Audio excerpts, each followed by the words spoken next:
Assalamualaikum warahmatullahi wabarakatuh. Kami dari kelompok 4 ingin mempresentasikan tentang fungsi dan kegunaan data dan variabilitas.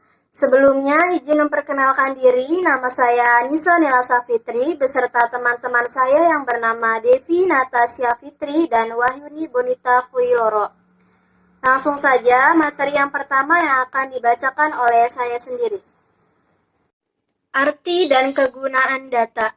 1. Untuk mengetahui atau memperoleh gambaran tentang suatu hal, keadaan, atau persoalan. Kedua, untuk membuat keputusan atau memecahkan persoalan. Maksudnya yaitu menghilangkan faktor-faktor yang menyebabkan timbulnya persoalan tersebut. Ketiga, dasar-dasar penyusunan, perencanaan dalam rangka memecahkan masalah. Keempat, alat kontrol dalam suatu perencanaan, dan terakhir adanya dasar evaluasi. Selanjutnya ada pengelompokan data. Pengelompokan data dibagi menjadi 5 bagian. Yang pertama ada menurut cara mencatat atau pengumpulan. Kedua, menurut sifatnya. Ketiga, menurut sumber data. Keempat, menurut cara memperolehnya. Dan kelima, menurut waktu pengumpulannya. 1. Cara mengumpulkannya. Dibagi menjadi 2, yaitu data atribut dan data variabel. Data atribut yaitu data yang diperoleh dengan cara dihitung atau diskrit, sehingga selalu dalam bilangan bulat, kecuali perhitungan uang dan biasanya diikuti dengan kesimpulan layak atau tidak. Contohnya seperti jumlah pembayaran yang terlambat, keterangannya pembayaran terlambat atau tidak. Jumlah mesin yang rusak, keterangannya mesin rusak atau tidak. Jumlah kesalahan medikasi atau penyembuhan, keterangannya yaitu obat yang diberikan salah atau tidak. Selanjutnya ada data variabel, yaitu data yang diperoleh dengan menggunakan alat ukur seperti volume, berat, jarak, atau panjang. Contohnya, waktu yang dibutuhkan dalam merakit sebuah kursi dan suhu rata-rata makanan. 2. Menurut sifatnya dibagi menjadi 2, yaitu adanya data kualitatif dan data kuantitatif. Data kualitatif yaitu data yang tidak berbentuk angka, misalnya harga stabil, karyawan bersemangat, penjualan menurun, dan lain-lain. Data kuantitatif yaitu data yang berbentuk angka, misalnya harga beras 10.000 per kilogram dan produksi padi mencapai 20 juta. 3. Menurut data. Menurut data itu dibagi menjadi 2, yang internal dan eksternal. Data internal, data dari dalam organisasi yang menggambarkan organisasi tersebut. Misalnya di sebuah perusahaan, jumlah modal dan jumlah karyawan. Data eksternal, data yang dari luar organisasi yang faktornya dapat mempengaruhi organisasi tersebut. Contohnya, daya beli masyarakat mempengaruhi. 4. Menurut cara pemperolehannya itu ada 2 juga. Yang satu data primer, yang kedua sekunder.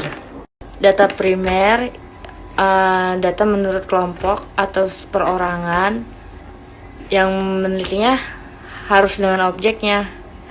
Misalnya Departemen Agama, kalau mau nikah, rujuk, kayak gituan tuh harus melalui KUA.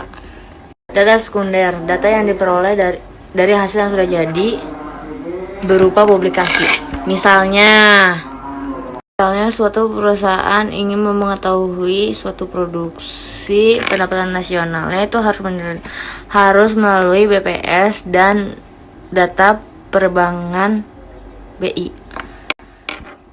5. Waktu pengumpulannya. Data yang dikumpulkan pada waktu tertentu untuk menggambarkan keadaan atau kegiatan di waktu tertentu. Misalnya pengambilan analisis struktur ekonomi suatu negara di waktu tertentu. Data yang dikumpulkan untuk melihat waktu ke waktu perkembangan suatu keadaan atau kegiatan selama periode tersebut. Misalnya perkembangan uang beredar itu ada 9 macam, bahan pokok dan lain-lain. Arti dan manfaat analisis variansi. Analisis variansi adalah sebuah teknik referensi yang digunakan untuk perbedaan retana nilai. Manfaatnya itu ada 3. Yang pertama, ANOVA dapat menganalisis retana nilai dari 2 atau lebih sampel retana nilai secara signifan atau tidak. 2. Untuk menganalisis hasil data dengan desain faktorial jamak. Peneliti dapat mengetahui variabel satu sama lain dengan signifan dan mengetahui variabel mana saja yang saling berinteraksi. Lanjutkan materi. Ada cara mengukur variabilitas. 1. Jarak terendah disebut rank.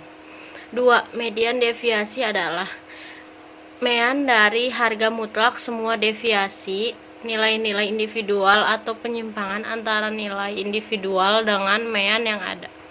3. Standar deviasi. 1. Kelemahan pokok daripada mean deviasi adalah terletak cara perhitungan yang mengabaikan tanda plus dan minus, sehingga karenanya mean deviasi tidak dapat dikenai perhitungan-perhitungan matematik yang tetap mempertahankan harga plus dan minus.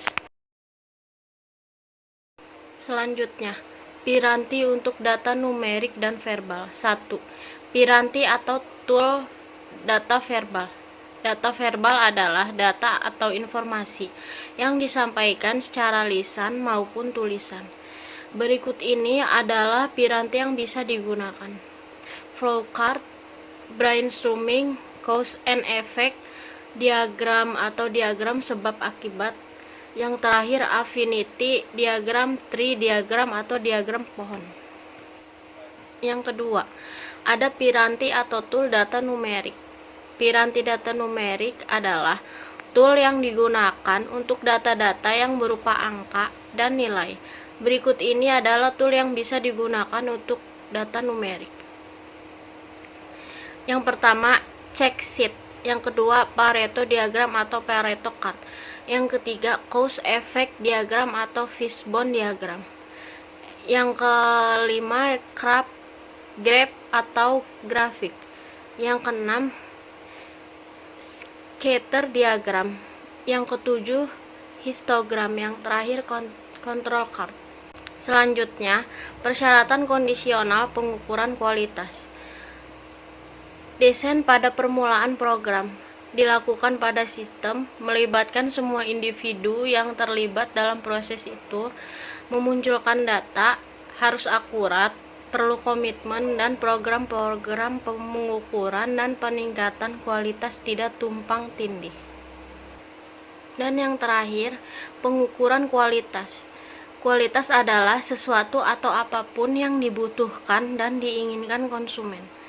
Pengukuran kualitas dapat dilakukan melalui penelitian pasar mengenai persepsi konsumen terhadap kualitas atau produk dan jasa pelayanan dan perhitungan biaya kualitas. Cara mengukur kualitas melalui persepsi konsumen antara lain: menemui konsumen secara langsung, survei, sistem pengaduan konsumen QFD, brainstorming, struktur analisis kesenjangan kualitas pelayanan. Sedangkan bila mengukur kualitas melalui perhitungan biaya, maka dapat dilakukan dengan cara antara lain: 1. Mengukur biaya kualitas berdasarkan biaya kerusakan per jam tenaga kerja langsung. Yang kedua, biaya bahan baku dan biaya overhead pabrik. Dan mengukur biaya kualitas berdasarkan penjualan bersih. Mengukur biaya kualitas berdasarkan satuan unit seperti kilogram, meter, dan lain-lain. Selanjutnya, saya akan kembalikan kepada moderator saya, Anissa Nela Safitri.